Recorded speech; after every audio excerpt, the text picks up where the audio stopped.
New diet system के प्रणेता आदरणीय बीवी चौहान गुरु जी के चरणों में कोटि कोटि प्रणाम। दिव्याशीष परम सुख आश्रम के महान तपस्वी श्री अखंडानंद जी स्वामी जी के चरणों में कोटि कोटि प्रणाम। आनंदी माँ के चरणों में कोटि कोटि प्रणाम। सुरेश भाई एवं आप सभी साधकों के चरणों में कोटि कोटि प्रणाम। हिमाचल प्रदेश मंडी डिस्ट्रिक्ट सुंदरनगर दिव्याशीष परम सुख आश्रम में 10 दिवसीय शारदीय नवरात्रि का जो शिविर चल रहा है, दूर दूर से लोग आए हैं, तपस्या कर रहे हैं।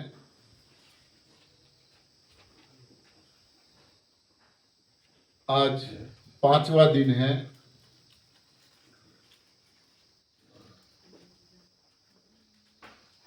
साधक मित्रों, आज तक हमने ये देखा, मैं रिपीट करता हूं, थोड़ा क्षमा चाहता हूं। रोग हजारों हैं, कारण एक है कब्ज। किस वजह से कब्ज होता है? 2 चीजें हमारे सामने आई, दूध और दूध से बनी सारी चीजें और पक्व आहार, आग पे चढ़ा हुआ आहार। ये 2 बातों को छोड़ दे। फिर सवाल ये आता है, तो फिर हमारे लिए खाने के लिए बचा ही क्या? जैसे बाणासुर का नाम सुना आपने,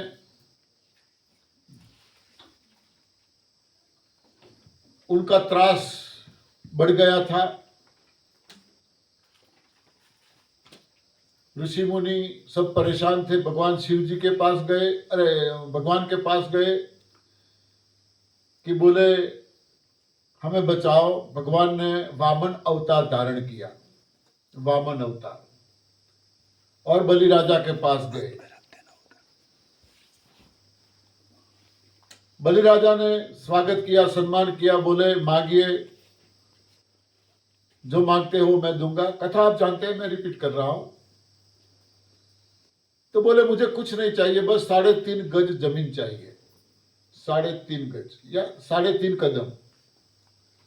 बोले 3.5 कदम जमीन चाहिए, मांग मांग के इतना मांगा, चलो नाप लो, जहीं से नापना है वो ले लो। बोले आप दोगे मुझे? अरे क्यों नहीं, प्रॉमिस दो। प्रॉमिस दिया। 1 कदम में पूरा ब्रह्मांड नाप लिया, पूरा ब्रह्मांड। दूसरे कदम में पूरी पृथ्वी नाप ली। तीसरे कदम में पूरा पाताल नाप लिया। आधा कदम बाकी रहा। बोले अब क्या करूं, कहां दोगे मुझे जमीन? आधा कदम बाकी है। बोले अब बचा क्या मेरे पास देने के लिए? हाँ ठीक है, मेरे सर पे पांव रख दो, ये भी तो भूमि है। पांव रख दिया, पाताल में गाड़ दिया उसको। फिर भगवान ने बोला अब तू क्या मांगता है बोल। जैसे बाणासुर के राज्य में हर रोज दीपावली होती थी। कोई आदमी पूरी तरह से ना सही होता है ना गलत होता है। न रावण गलत था, न बाणासुर भी। उनके राज्य में हर रोज दीपावली मनाई जाती थी। तो बाणासुर ने बस इतना ही बोला कि मेरे राज्य में हर रोज दीपावली लोग मनाए। बोले हाँ मनाएंगे, प्रॉमिस, मगर मुझे कैसे पता चलेगा लोग दीपावली मना रहे हैं? तो बोले मैं तुझे साल में 1 बार दिखाऊंगा। तो दीपावली के जो 5 दिन होते हैं, उसी दिन बाणासुर को भगवान बाहर निकालते हैं और देखते हैं हाँ दीपावली मना रहे हैं सब, वो खुश हो जाता है। तो 3.5 कदम में सब कुछ मांग लिया। तो यहाँ पे 2 चीजों में सब कुछ ले लिया, दूध और दूध से बनी सारी चीजें और पक्व आहार। क्या बचा खाने के लिए? लोग पूछते हैं तो फिर खाए तो खाए क्या? तो मैं तो यही बोलता हूं, लंघनम परम औषधम। उपवास, न खाना न पीना, मगर कमजोरी आती है, वेट लॉस होता है, थकान लगती है, हाँ, कुछ ना कुछ प्रॉब्लम सामने आते हैं। जो भी प्रॉब्लम आते हैं, जो भी प्रॉब्लम आते हैं, वो रोग नहीं है, ये सोच लो, वो रोग नहीं है। वैसे भी कोई रोग नहीं है जिसका नाम हम जानते हैं, सर्दी, जुकाम, बीपी, शुगर, बुखार, कैंसर, जो भी हजारों नाम हैं, कोई रोग नहीं है। शरीर अपना काम करता है, हम समझ नहीं पाते हैं, बीच में हमारी बाधाएं डालते हैं, टांग अड़ाते हैं बीच में। एक दृष्टांत के जरिए मैं आपको समझाने की कोशिश करूंगा, अच्छी तरह से आपकी समझ में आ जाएगा। मानो हमारे पांव में एक कांटा चुभा है, कहीं से पांव में एक कांटा चुभ गया, कांटा अंदर है, हमने नहीं निकाला, हमें नहीं निकालना है, चलो कोई बात नहीं, इतना बड़ा शरीर है, इतना सा कांटा अंदर है, क्या प्रॉब्लम है, नहीं निकाला, नहीं निकालना है। तो वहां पे क्या होगा, कौन बताएगा?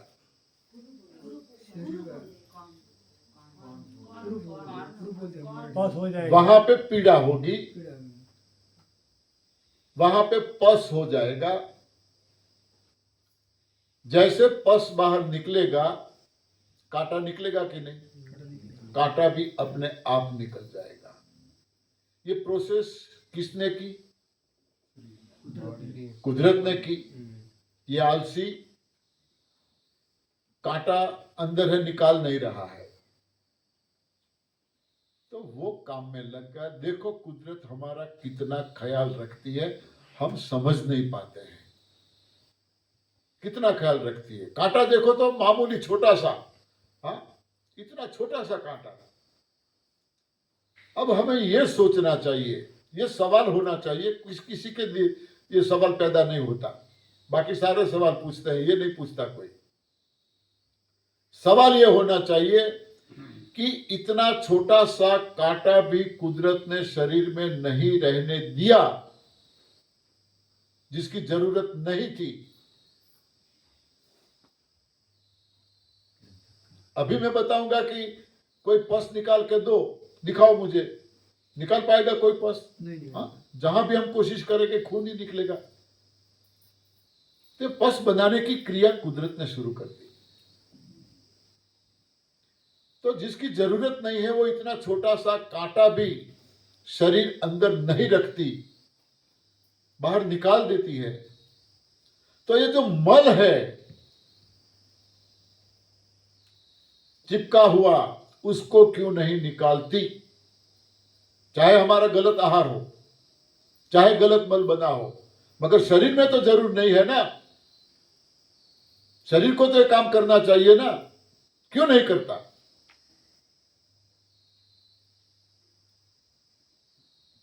कुदरत वहां भी अपना काम करती है,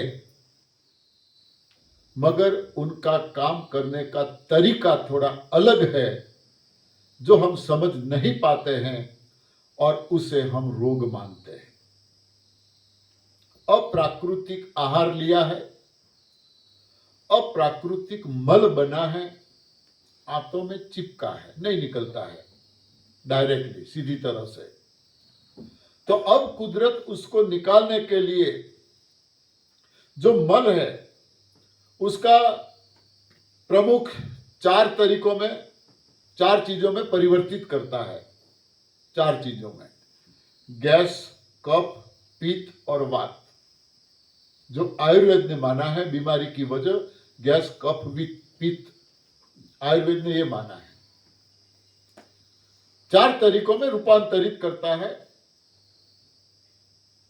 और अलग अलग जगह से उसको निकालने की कोशिश करता है।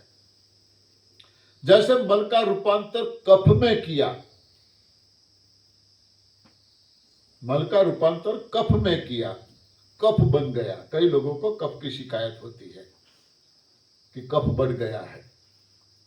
अब कफ को बाहर निकालने के लिए बॉडी को क्या करना पड़ेगा, बताओ?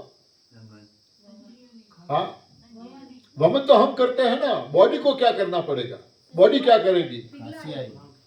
खांसी आएगी या सर्दी जुकाम होगा। सर्दी जुकाम होगा, वमन तो हम करते हैं ना, सर्दी जुकाम होगा। अब सर्दी जुकाम हो रहा है और नाक में से जो निकल रहा है वे कोई शरीर के लिए जरूरी चीज निकल रही है या कूड़ा निकल रहा है? कूड़ा ही निकल रहा है। हम सब समझते हैं, फिर भी सर्दी जुकाम होता है तो हम कोई ना कोई उसको मिटाने की कोशिश करते हैं कि नहीं? हाँ, हम सब करते हैं। कोई बोलेगा ये तुलसी, लौंग, इलायची, काली मिर्च, इसका काढ़ा पी लो। कोई बोलता है ये अरडूसी, गिलोय और उसके पत्ते का काढ़ा बना के पी लो। अलग अलग कई तरीकों से हम सर्दी जुकाम को मिटाने की कोशिश करते हैं। ठीक नहीं होता तो मेरे जैसा कोई आ जाएगा, अरे यार क्यों परेशान होते हो?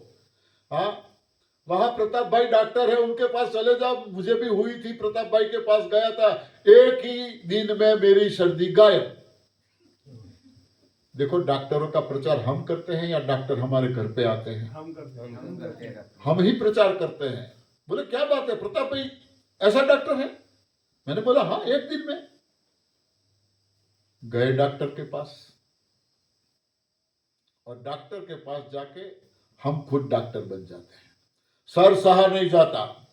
हाँ, ऐसी भारी दवाई दो, आज ही ठीक होना चाहिए। कोई अच्छा डॉक्टर होगा तो समझाएगा कि अरे भाई, सर्दी जुकाम दवाई करो तो भी 6-7 दिन होते हैं, नहीं करो तो भी 6-7 दिन में ठीक हो जाता है। मगर आज के जमाने में ढूंढना पड़ेगा ऐसे डॉक्टरों को।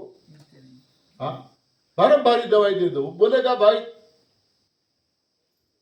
फिक्र मत करो, अपने आप मिट जाएगी। नहीं नहीं नहीं, आज ऐसा करो, इंजेक्शन दे दो। इंजेक्शन की डिमांड हम करते हैं, इंजेक्शन दे दो, गोली नहीं ले पाऊंगा। या फिर बोतल चढ़ा दो। अब बोतल चढ़ानी है, इंजेक्शन देना है या गोली देनी है, वो डॉक्टर को पता है या हमें? मगर हम डॉक्टर को दिखाते हैं इलाज, ऐसा करो ऐसा करो। फिर वे लोग तो सुबह में हॉस्पिटल आते हैं, कैबिन में अपनी जो भी देवी देवता को मानते हैं उसकी मूर्ति रखी है, दिया अगरबत्ती कुछ करते हैं, प्रार्थना करते हैं। क्या प्रार्थना करते होंगे? हे भगवान, आज कोई ना आए, सब स्वस्थ रहे, ये प्रार्थना होती होगी। ये प्रार्थना होती होगी। समझ गए, चलो आया है।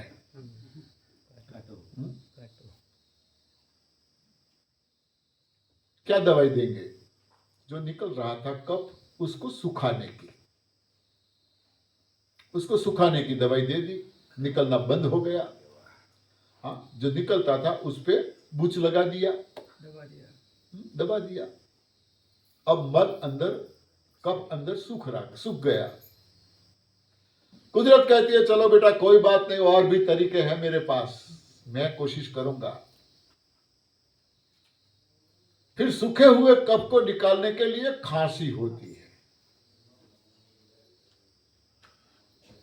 शुरुआत में खाली खांसी आती है, कफ निकलता नहीं है क्योंकि सूख गया है, अंदर चिपक गया है, खाली खांसी आती है।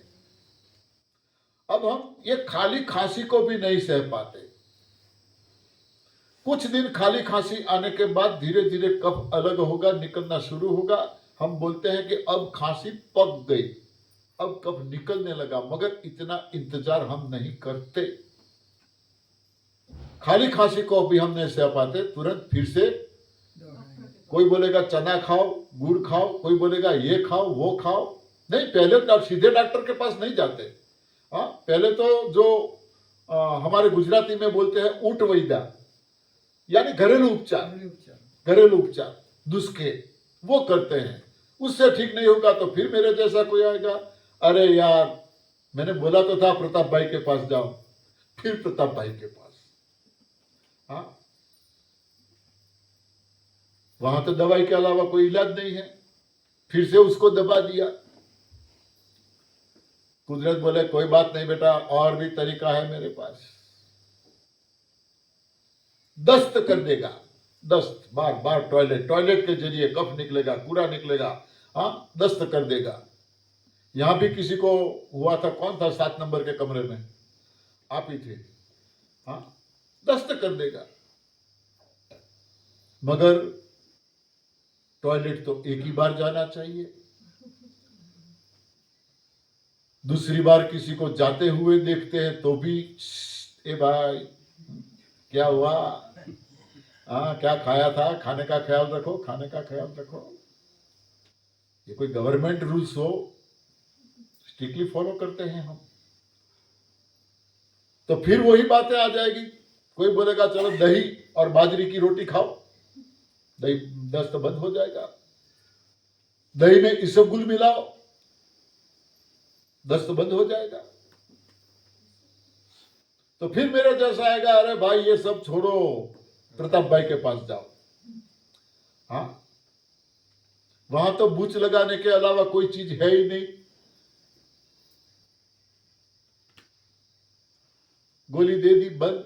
अरे भाई कूड़ा निकल रहा था, कोई जरूरी इंपॉर्टेंट चीज तो नहीं निकल रही थी, कोई स्पेयर पार्ट तो नहीं निकल रहा था, अंदर से सफाई हो रही थी, क्यों रोकते हो? कोई अनचाहा मेहमान हमारे घर पे आ जाता है, जो हमें बिल्कुल पसंद नहीं है, आ जाता है, जाने का नाम ही नहीं ले रहा है, सब परेशान है, बच्चे परेशान है, कब तक रहेगा। कई तरीके आजमाते हैं हम उसको निकालने के, खाना अच्छा नहीं बनाते, हमें भी ये खाना पड़ता है उसकी वजह से, क्योंकि साथ में खाना खाते हैं तो। मगर खाते खाते बोले क्या बात है, हाँ, कितनी मस्त बनाया है आपने खाना, हाँ, कैसे बनाते हो? हमारे घर पे तो ऐसा बनता ही नहीं। अब ढेर सारा नमक डाला है, खा भी ना पाओ, हाँ, फिर भी वो बस उसको तो टिकना है, यहाँ पे रुकना है। बोलेंगे कि अब हमें जाना पड़ेगा पूरे परिवार को। कोई बात नहीं, आप जाओ, मैं घर पे बैठा हूं, हाँ, घर की रखवाली करूंगा, फिक्र मत करो, आराम से आओ, जितने दिन रुकना है रुक के। मगर एक दिन वो खुद अपने मुंह से बोलेगा कि अब मुझे जाना होगा, सोचो हमें कितनी खुशी होती होगी। हाँ, हाश, फटाफट उनका सामान पैकिंग करने में लग जाते हैं। घर की गाड़ी है तो गाड़ी में ले जाते हैं, या ऑटो या टैक्सी मंगवाते हैं, स्टेशन तक छोड़ने के लिए जाते हैं। हाँ, कितनी खुशी होती है। हम उसको हेल्प करते हैं, उसको जाना है तो हम उसको हेल्प करते हैं। तो यहां दस्त हो जाता है, कफ निकल रहा है सर्दी जुकाम के जरिए, खांसी के जरिए, तो हमें हेल्प करनी चाहिए। दस्त हो रहा है, एनिमा लो। मगर बोले एनिमा क्यों ले, ये तो निकल तो रहा है, एनिमा की क्या जरूरत, बिना एनिमा निकल रहा है। अब प्रयोग तो करो, देखो जल्द निकल जाएगा। सर आपने ये नुस्खा उस दिन बताया था, उसके बाद कुछ नहीं हुआ। सही है ना नुस्खा? हाँ? मैं वही तो बोल रहा हूं, मैं वही तो समझा रहा हूं।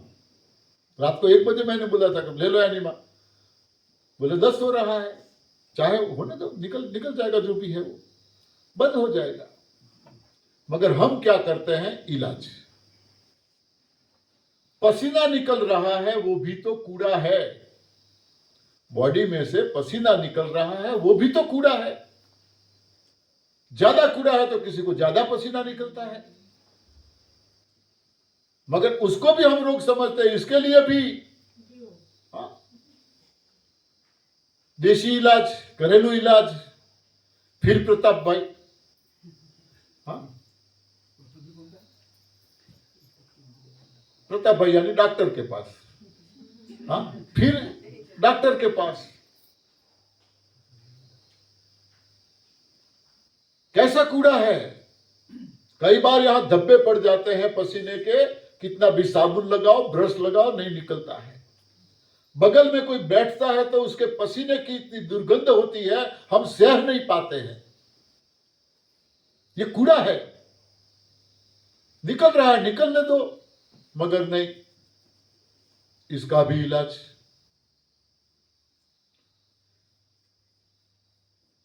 शरीर पे जो जमोरिया होती है, गमोरिया बोलते हैं, क्या बोलते हैं, हाँ, कोई फफोले निकलते हैं, ये सब क्या है? ये भी तो कूड़ा निकल रहा है। अंदर जो गंदगी है वो निकल रही है। ज्यादा निकलती है तो बोले टेल्कम पाउडर, हाँ, ये करो वो करो।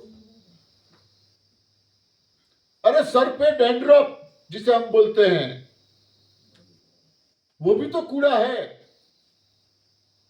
निकल रहा है, मगर वो भी हमें मंजूर नहीं है। आप कौन सा शैम्पू यूज करते हो? आप कौन सा हेयर ऑयल यूज करते हो? हाँ? देखो कुदरत के पास कितने तरीके हैं, शरीर में से कूड़ा निकालने के कितने तरीके हैं,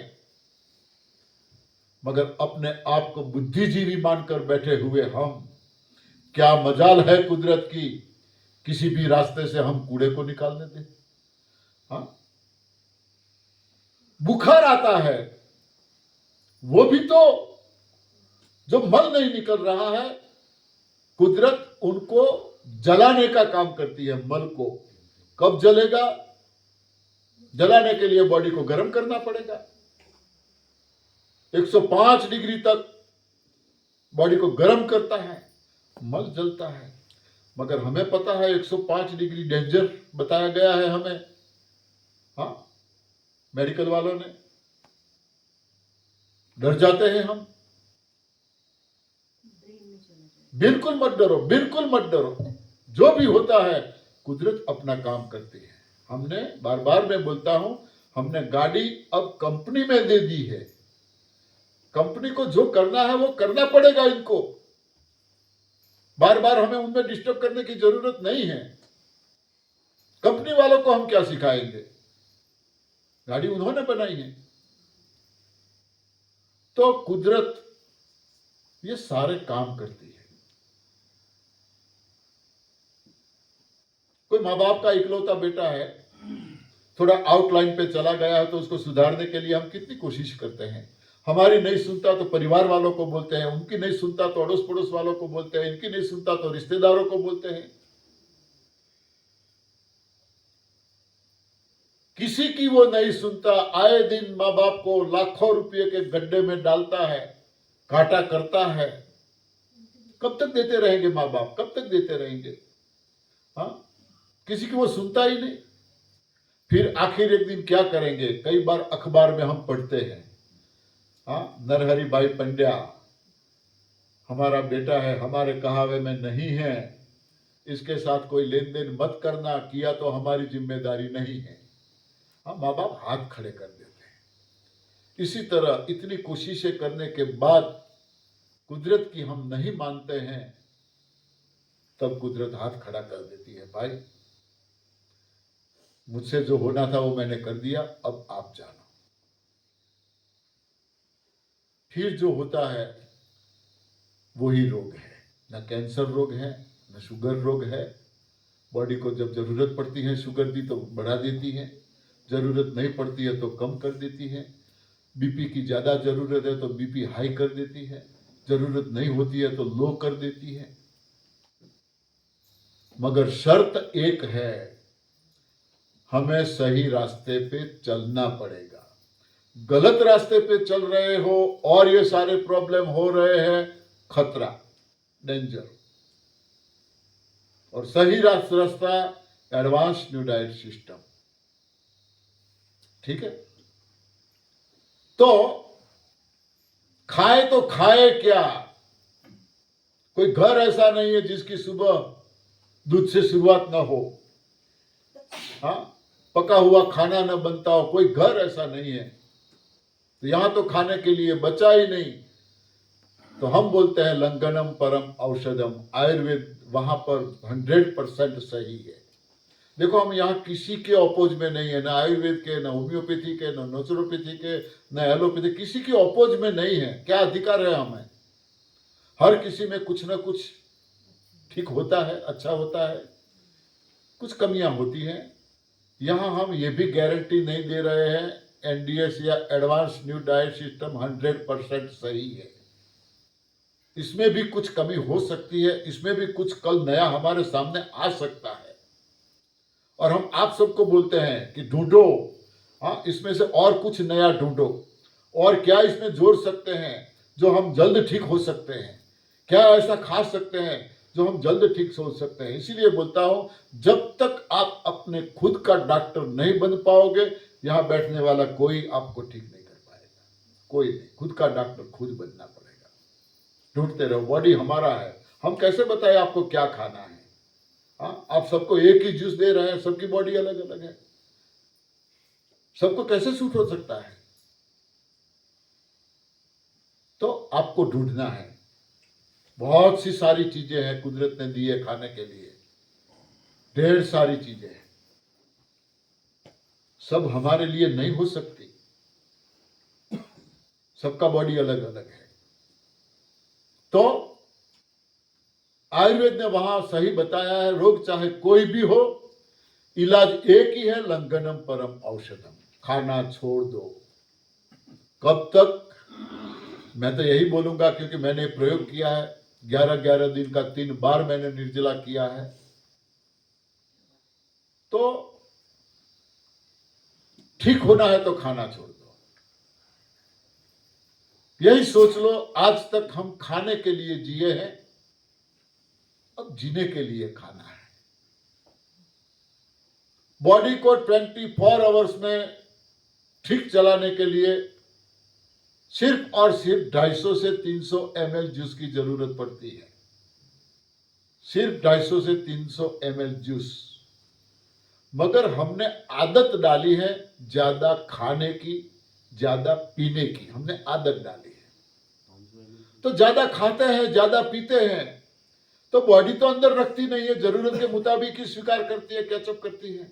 बाकी का तो कूड़ा फिर हमें निकालना ही पड़ता है, नहीं निकलता है तो एनिमा लेना पड़ता है, और प्राकृतिक क्रिया करनी पड़ती है, नहीं निकलता है तो बार बार यूरिन जाना पड़ता है। जूस ज्यादा पीते हैं तो बार बार यूरिन जाना पड़ता है, बॉडी निकाल देती है।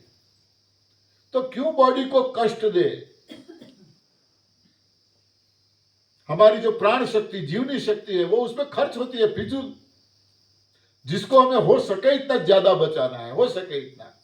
मगर आदत डाली है, इसमें मैं भी आ गया, सब आ गए, आदत डाली है ज्यादा खाने की। पेट में कुछ भारीपन नहीं लगता, तब तक ऐसा लगता है कुछ खाया ही नहीं। हाँ, कुछ भारीपन लगना चाहिए। स्टेप बाय स्टेप हम धीरे धीरे आगे बढ़ेंगे, तो ये आदत में से भी हमें छुटकारा मिल सकता है। ये आदत में से भी जरूरी नहीं है बॉडी को सिर्फ और सिर्फ जूस ही चाहिए। हम एप्पल खाते हैं, बनाना खाते हैं, अमरूद खाते हैं, जो भी कोई फ्रूट्स खाते हैं, तो फिर बॉडी को इसको, हाँ, इसमें जूस बनाना पड़ता है, शक्ति खर्च होती है। तो डायरेक्ट जूस ही क्यों ना पिए? इसीलिए हम रसाहार को महत्व देते हैं। सबसे बढ़िया इलाज है लंघनम परम औषधम, दूसरा है रसाहार। आप रसाहार पे रहो, जूस पे रहो, आपकी जीवनी शक्ति बचेगी, प्राण शक्ति बचेगी, जो रिपेयरिंग का काम करेगी। जिसको जो भी प्रॉब्लम है, जहां भी है, वहां पे वो रिपेयरिंग का काम करेगी। आयुर्वेद ने उसका उपवास का दूसरा महत्व यह समझाया है। क्यों उपवास? तो बोला है आहारम पचति शिखी। आहार यानी भोजन, पचति यानी पाचन करता है, शिखी यानी जठर। हमारा जो जठर है, XYZ जो भी कुछ हम खाते हैं, उसका पाचन जठर करता है। और जठर जो है दुनिया का सबसे बड़ा डॉक्टर है, दुनिया का। कभी कोई डॉक्टर के पास जाने की जरूरत नहीं पड़ेगी।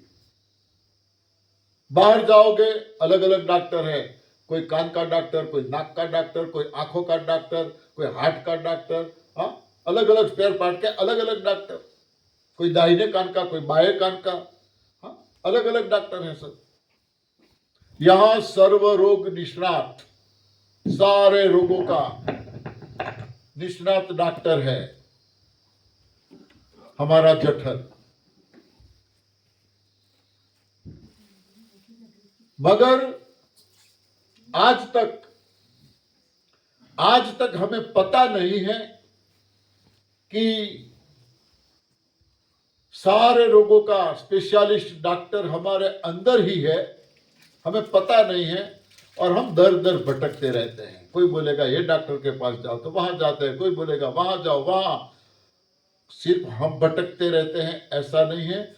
डॉक्टर भी बीमार हैं, वो भी अलग अलग डॉक्टरों के पास घूमते रहते हैं, वो भी घूमते रहते हैं, जबकि डॉक्टर हमारे अंदर है। तो हमें सवाल यह होना चाहिए कि अंदर है तो फिर हम बीमार क्यों हैं? इसलिए कि डॉक्टर को हम वक्त नहीं देते हैं। हम क्या करते हैं, बस पूरा दिन खाते रहते हैं, पीते रहते हैं, चक्की चालू ही रहती है। और मैंने पहले बताया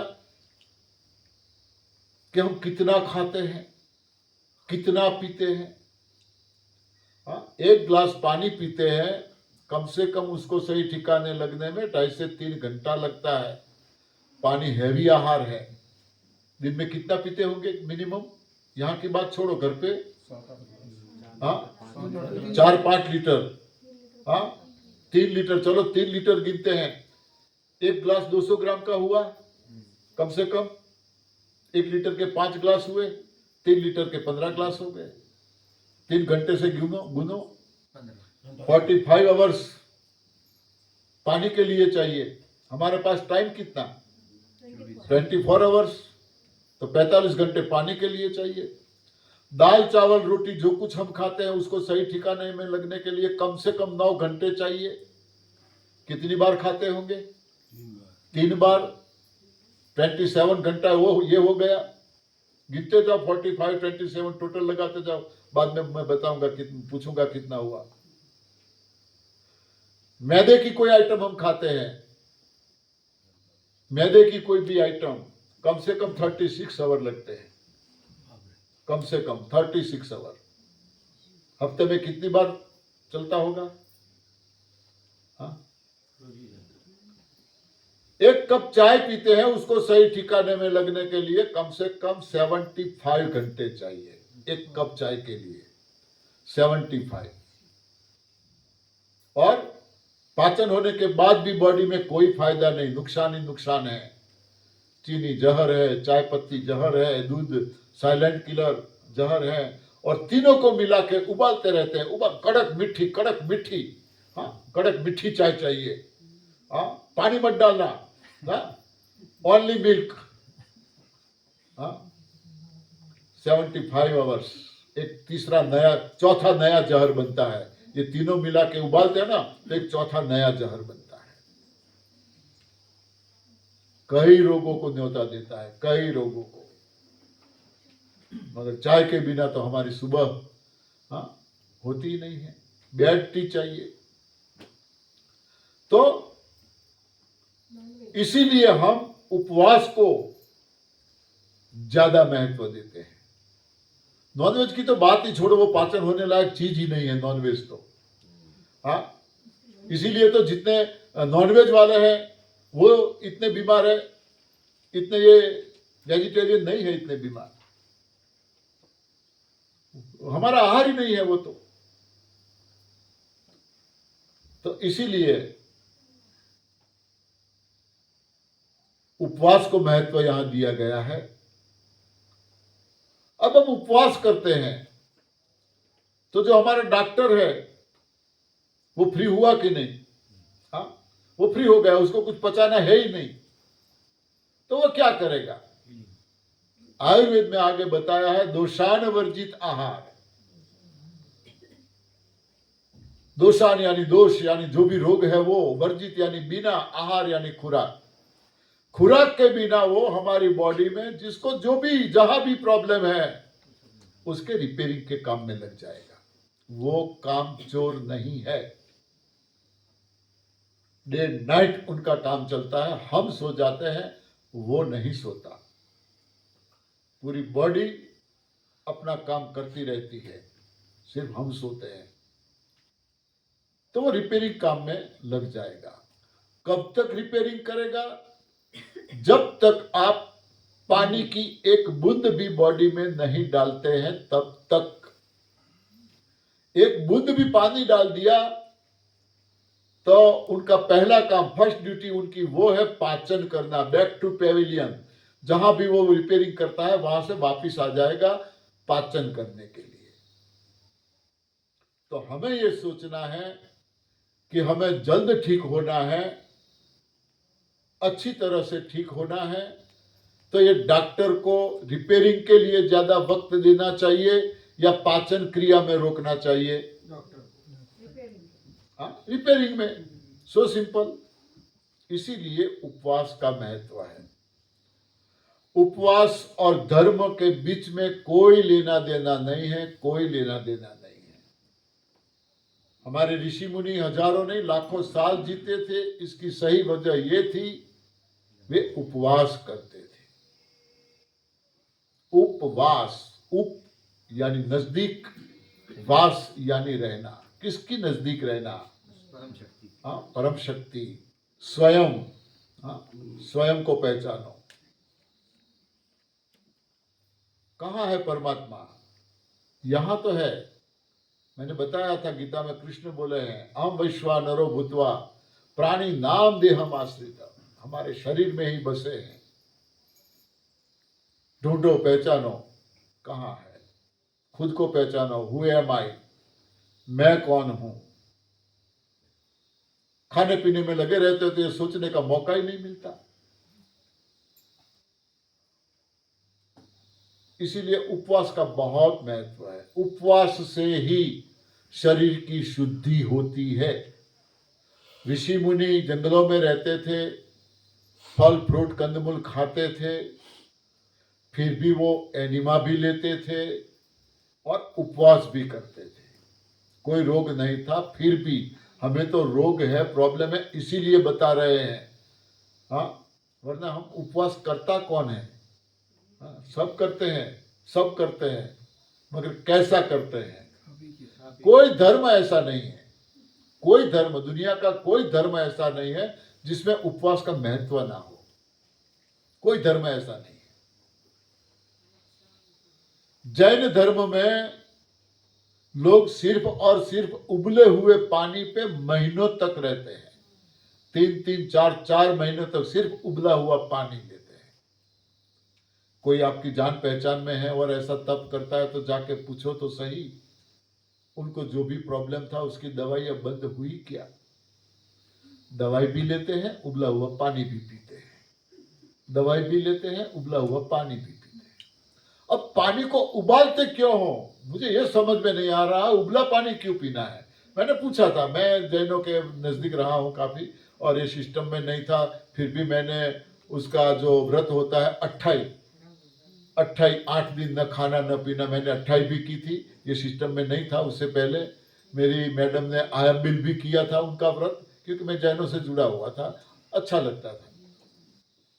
किसी की दवाई बंद नहीं होती। मैंने पूछा पानी उबालते क्यों हो?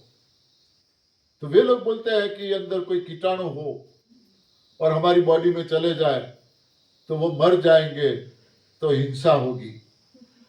आप गर्म करते हो तो कीटाणु बचते हैं क्या? हाँ, अंदर जाने के बाद तो शायद हम मर जाते हैं या बचते हैं, क्या पता, वो तो हमें पता नहीं है। मगर हमारे सामने पानी को उबाल रहे हैं तो कितने कीटाणु बचते होंगे। ये हिंसा नहीं है क्या? वे लोग मानने के लिए तैयार नहीं है, उसको वे हिंसा मानते नहीं है। तो स्ट्रांगली उनका उपवास है, ओनली वाटर। पानी को उबालने से सारे सत्व तत्व खत्म हो जाते हैं, प्रोसेस करने से सारे सत्व तत्व खत्म हो जाते हैं। चाहे मिनरल पियो, चाहे कोई भी घर में आरओ प्लांट लगाओ, चाहे कोई भी, सारे सत्व तत्व खत्म हो जाते हैं। नेचुरल पानी पियो। कुदरत के सहारे जीने वाले पशु पक्षी कौन सा पानी पीते हैं? अरे गटर में जाने वाला गटर का पानी भी पीते हैं, फिर भी उनको कोई रोग नहीं होता है। हाँ, गटर का पानी भी वे लोग पीते हैं, और हम पानी के पीछे भागे हैं।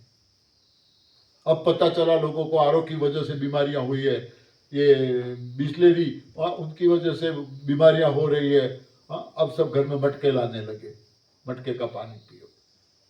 दुनिया गोल है, घूम के आखिर तो वहीं पे ही वापिस आना होगा। चाहे कहीं पे भी घूम लो, हाँ, वापिस तो वहीं पे ही आना पड़ेगा। जहां से हम निकले थे।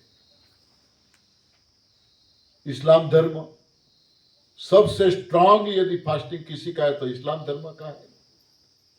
हम तो यहाँ कुरला करने के लिए बोलते हैं, मुंह में कुछ रखो, हाँ, लार बनाओ, लार को अंदर जाने दो, ये बोलते हैं।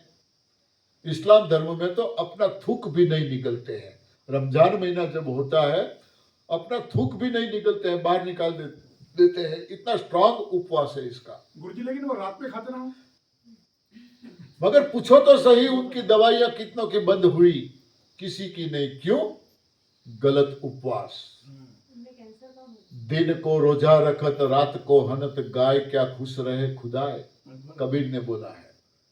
हाँ, पूरा दिन रोजा, जैसे शाम हुई नहीं टूट पड़ते हैं खाने पे, सारी रात टूट पड़ते हैं खाने पे। जैनों में उबले हुए पानी पे रहते हैं, एनिमा नहीं लेते हैं, मल अंदर सूख जाता है, निकलता नहीं है, गट्ठे हो जाते हैं। फिर ये उपवास होने के बाद काढ़ा पिलाते हैं अलग अलग तरह के, उसको निकालने के लिए। उपवास का सही पता किसी भी धर्म में किसी को भी नहीं है।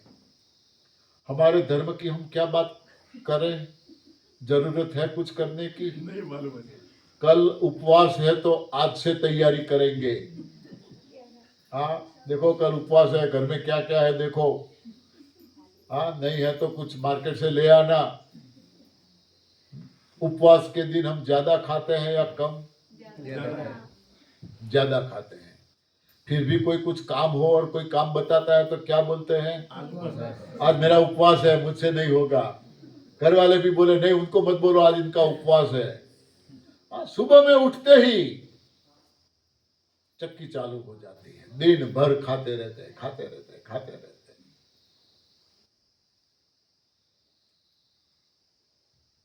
किसी को पता नहीं है सही उपवास क्या है। हमारे गुजराती में तो एक गीत है, सवाરના પોરમાં સાલો પેરી ગઈ પાડોશણના ઘેર, 11 કરવી છે। सुबह में उठते ही साड़ी पहन के नहा धो के तैयार होके पड़ोसी के वहां गई, मैडम मुझे आज एकादशी करना है। अब एकादशी करना है तो पड़ोसी के वहां क्या काम है भाई, घर पे रहो ना। बायरे पाड़ोशण तने रे विनवू, देवता होय तो आप 11 करवी छे। पड़ोसन के वहां जाके बोलती हैं, देवता यानी आग। आप लोगों को शायद पुराने लोगों को पता होगा, पहले के जमाने में माचिस हर कोई भाग्यशाली के घर में होती थी, माचिस भी नहीं होती थी।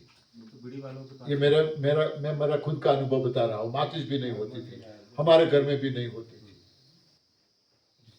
लोग अग्नि को जलाकर उसको रखते थे 24 आवर्स। काम हो गया, उस पे राख लगा देते थे, ढक देते थे। गाय और भैंस का जो उबला होता है वो रख के अंदर उस पर ढक देते थे उसको। जब जरूरत पड़े राख को एक साइड पे करके कुछ अंदर डाल के फूंक ला के अग्नि को प्रज्वलित करते हैं। अग्नि को हमने देव माना है, देवता है वो।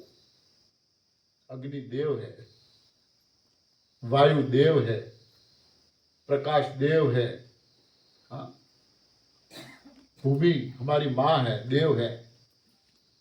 5 तत्वों को हमने देव माना है। जिसके घर में आग नहीं होती थी, लेने के लिए जाते थे तो ताने सुनने पड़ते थे, ताने सुनने पड़ते थे। तुम्हारे घर में देवता भी नहीं है, ताने सुनने, चोरी छुपी से हमें कई बार जाना पड़ता था। मिट्टी के जो मटके होते थे उस पर जो ढक्कन होता था वो भी मिट्टी का होता था, तो वो लेके जाते थे, मांगते थे, ताने सुनने पड़ते थे। घर में देवता भी नहीं रखते हो क्या? तो वो देवता लेने के लिए गई। अरे भाई, देवता की क्या जरूरत है, आज एकादशी है, तुझे निर्जला करना है, उपवास करना है। देवता लाया, बनाने लगी। 7 शेरनो शीरो बनाव्यो, पूरी करी 5 शेर, 11 करवी छे। 3.5 kg का तो शीरा बना दिया, हलवा। हाँ, पूरी बनाई 2.5 किलो की। तो ऐसे बहुत कुछ बनाया, बहुत कुछ बनाया, फिर भरपेट खाया।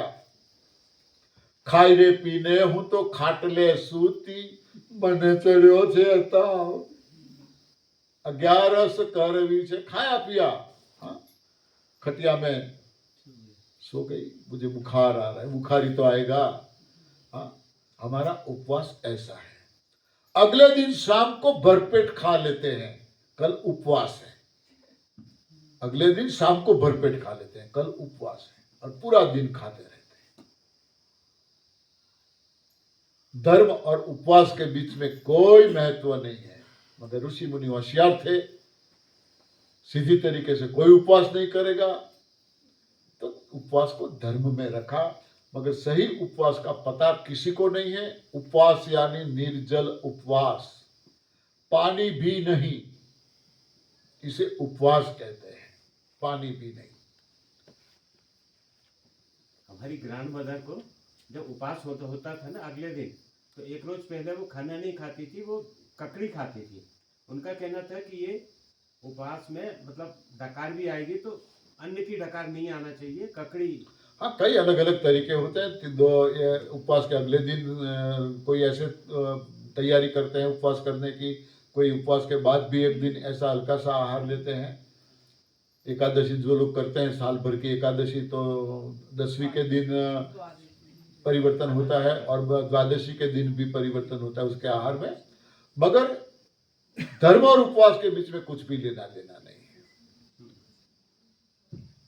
ऋषि मुनि ने धर्म में उपवास इसलिए रखा कि लोग श्रद्धा से अंधश्रद्धा से किसी के कहावे से हाँ हम ज्योतिष के पास जाएंगे मैं गया था बोले आपको मंगल की दशा है आपको मंगलवार करना चाहिए और मंगल का ग्रह हाँ अंगूठी बना के पहनो वो भी मैंने किया रेड कलर का मंगल का ग्रह सोने की अंगूठी बना के पहना पैसे नहीं थे सुनार से उधार लिया अब मंगल की दशा तो कम परेशान करने लगी सोनी परेशान करने लगा हाँ सोनी परेशान करने लगा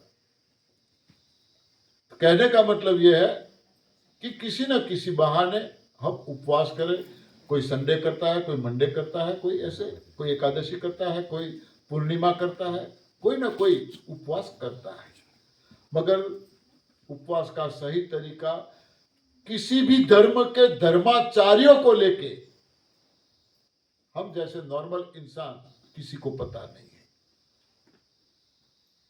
इसीलिए यहां सभी की बात नहीं है मैं एक लाठी से चलाना नहीं चाहता किसी को मगर ज्यादातर धर्माचार्य चाहे शंकराचार्य क्यों ना हो वो भी बीमार हैं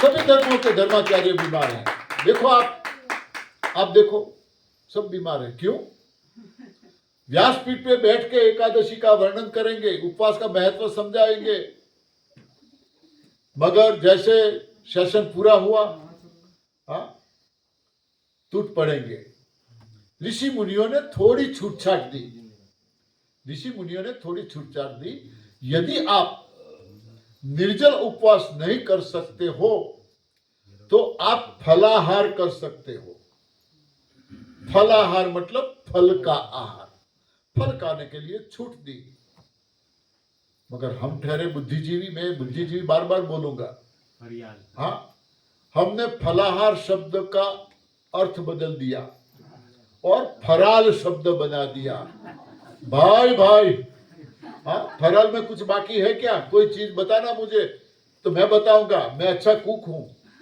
हाँ मैं बहुत कुछ बनाना जानता हूँ पकवा आहार अपकवा आहार मेरे हाथ की कोई एक चीज खाओ बनाई हुई हाँ आप याद करोगे क्या बात है अभी खिलाओ ना छोड़ते हाँ उपवास छोड़ते अभी तो हम जुड़ते भी नहीं तो कहने का मतलब सारी चीजें पकोड़े से लेकर रोटी तक सारी चीजें फलाहार में बनती हैं चाहे इडली खाना हो डोसा खाना हो जो भी खाना हो सब कुछ फराल में बनता है तो सारा अर्थ बदल दिया हमने इसीलिए हम बीमार हैं गोवर्धन की इडली बैठे ना हम इसीलिए बीमार हैं यहां पे यदि लंबा निर्जला नहीं कर सकते हैं तो धीरे धीरे आगे बढ़ने से सब कुछ पॉसिबल है देखो कुछ भी इम्पॉसिबल नहीं है, कुछ भी इम्पॉसिबल नहीं है। इम्पॉसिबल शब्द में ही पॉसिबल है। हाँ, अलग करो। आई एम पॉसिबल, मैं ही सब कुछ कर सकता हूं, मुझे ही ये करना है, मैं क्यों ना कर पाऊं। मनोबल मक्कम चाहिए बस।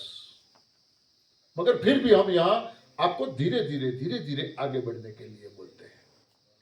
25 साल से जिसकी कम उम्र है, 25 साल से जिसकी कम उम्र है, उनके लिए सुबह में उठने के बाद 4 से 6 घंटे का फास्टिंग होना चाहिए। 4 से 6 घंटा। धीरे धीरे आगे बढ़ सकते हो। 25 साल से जिसकी ज्यादा उम्र है, उनके लिए 6 से 8 घंटा। हमारे पास 24 आवर्स है, 3 हिस्सों में बांट दो। उठने के बाद 8 घंटा उपवास, 8 घंटा खाओ पियो जरूरत के मुताबिक। क्या खाना पीना वो तो मैंने पहले बता दिया, क्या खाना, कब खाना, कितना खाना, वो समझाने की जरूरत नहीं है। 8 घंटे तक खाते पीते रहो। 8 घंटा पाचन के लिए रखो, आराम दो हमारे पाचन तंत्र को। सिस्टम में बस इतना ही करना है, चाहे 10 दिन का शिविर हो, चाहे 5 दिन का हो, चाहे 1 दिन का हो। उठने के बाद 8 घंटा फास्टिंग, 8 घंटा रसाहार या फलाहार, सुबह शाम 2 टाइम एनिमा, जरूरत पड़े तो 3 टाइम, 3 बार ले सकते हो, 4 बार ले सकते हो, जरूरत पड़े तो बार भी ले सकते हो। बस इतना ही करना है। इसमें 10-10 दिन बैठे रहना पड़ता है, 6-6, 8-8 घंटा बैठे रहना पड़ता है। करना तो इतना ही है हमें। सो सिंपल, इससे बढ़िया कोई सिस्टम हो ही नहीं सकती। यहां कुछ करना ही नहीं है, कुछ भी नहीं करना। करना क्या है? कुछ नहीं। लॉक कर दो किचन को।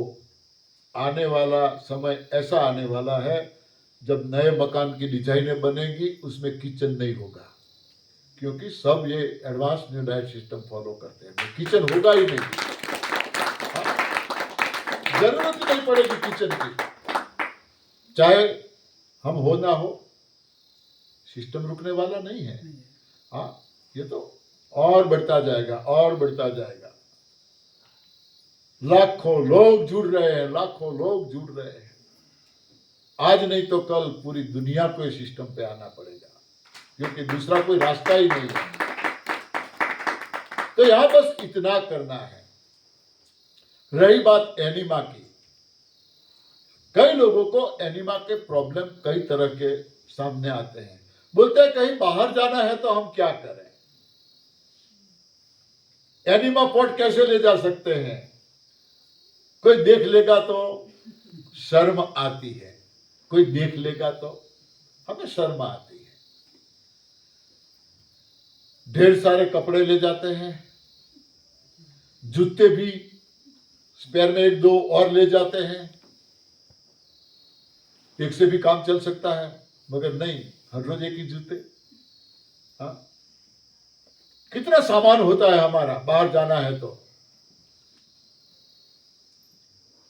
ये एनिमा की कीट क्या परेशान करती है, रख लो ना, मगर कोई देखे तो क्या, इसको लेके टॉयलेट पे कैसे जा सकते हैं।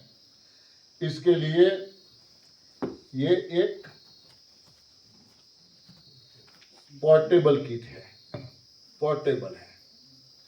उसको मुड़ सकते हो, जितना भी मुड़ना चाहो, किसी भी पर्स में रह सकती है, पोर्टेबल है। सो सिंपल, वही सिस्टम है। सिस्टम तो वही है। ये बैग है, वो डिब्बा है, ये बैग है। ऐसे ही बस लगा देना है। आगे की सिस्टम बिल्कुल वही है और कुछ नया इसमें नहीं है। तो इसको आप बाहर जाने के लिए यूज कर सकते हो। मेरे ख्याल से प्रताप भाई यहाँ लाए हैं, इनके पास है। किसी को लेना है तो ले सकते हो। एनिमा कैसे लेना है वो तो बता दिया था ना, और आप सब ले रहे हो, पता है आपको। मगर कहीं बाहर जाना है तो ये बहाना नहीं होना चाहिए। ये ऐसा पोर्टेबल एनिमा अवेलेबल है। वही पानी आएगा 1.5 लीटर ही, पानी इतना ही आएगा, 1.5 लीटर, ज्यादा नहीं है। 1.5 लीटर की है ये भी। ठीक है, तो आप ऐसे इसका भी यूज कर सकते हो आराम से। ज्यादा जानकारी के लिए गुरुजी की किताबें, गुरुजी की किताबें इंग्लिश में भी हैं, हिंदी में भी हैं, गुजराती में हैं, और मेरे ख्याल से कोई तमिल या कोई और लैंग्वेज में भी हुई है, मगर इसकी हमें यहाँ ज़रूरत नहीं है, हम हिंदी या इंग्लिश पढ़ सकते हैं। सो सिंपल, न महंगी है न कुछ, ये है प्राकृतिक अपक्व आहार से निरोगी जीवन। प्राकृतिक अपक्व आहार से निरोगी जीवन। जैसे मैंने गीता का महत्व बताया था, जो रामायण का महत्व है, ये एडवांस न्यू डाइट सिस्टम की गीता है। ये गीता है, हर घर में एक इसका होना जरूरी है, हर घर में।